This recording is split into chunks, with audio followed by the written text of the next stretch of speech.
Asia cup খেলতে শ্রীলঙ্কায় পৌঁছেছে বাংলাদেশ নারী দল। দুপুরে দেশ ছাড়ার আগে দলের ক্রিকেটাররা জানিয়েছেন শিরোপা পুনরুদ্ধারের লক্ষ্য তাদের। আগামী 19শে জুলাই থেকে মাঠে গড়াবে এশিয়া শ্রেষ্ঠত্বের লড়াই। গ্রুপ বিতে স্বাগতিক শ্রীলঙ্কার সঙ্গে আছে বাংলাদেশ, মালয়েশিয়া ও থাইল্যান্ড। দুই গ্রুপের শীর্ষ দুটি দল সেমিফাইনালে উঠবে। উদ্বোধনী দিনে বিকেলে নেপাল ও আরব আমিরাতে ম্যাচের পর সন্ধ্যায় মুখোমুখি হবে বর্তমান চ্যাম্পিয়ন ভারত ও পাকিস্তান। বাংলাদেশের প্রথম ম্যাচ 20শে জুলাই শ্রীলঙ্কার বিপক্ষে। একদিন বিরতি দিয়ে 22শে জুলাই থাইল্যান্ডের বিপক্ষে। দ্বিতীয় ম্যাচে মাঠে নামবে বাংলাদেশ। 24শে জুলাই মালয়েশিয়ার বিপক্ষে গ্রুপ পর্বে নিজেদের শেষ ম্যাচ খেলবে নিগার সুলতানা জ্যোতির দল।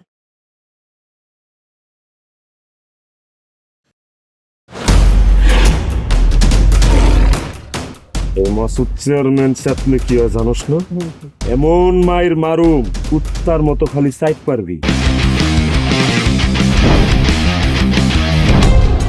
তুই যদি আমার বউ আস, তুই হবি রাজরানী আর আমার বউ টুনি বিবি তোর বান্দি। আমার সংসারটা কেন ভাঙতে সময় না? নিজের জামাই আটকা রাখতে পারেন না? কেমন বউ আপনি? কেলেঙ্কারির আর কি বাকি আছে? বদনাম তো শৈলেই লাগছে। আপনার প্রথম বউ কি আত্মহত্যা করছিল নাকি আপনি মারছেন?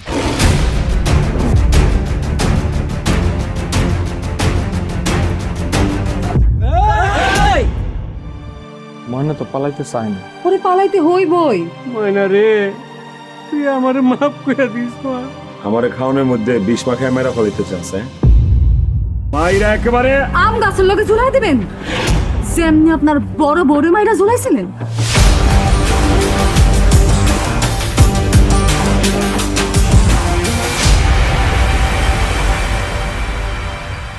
এখন জন্ম সনদ দিয়ে খোলো বিকাশ স্টুডেন্ট অ্যাকাউন্ট। নিজের বিকাশ নিজে কর।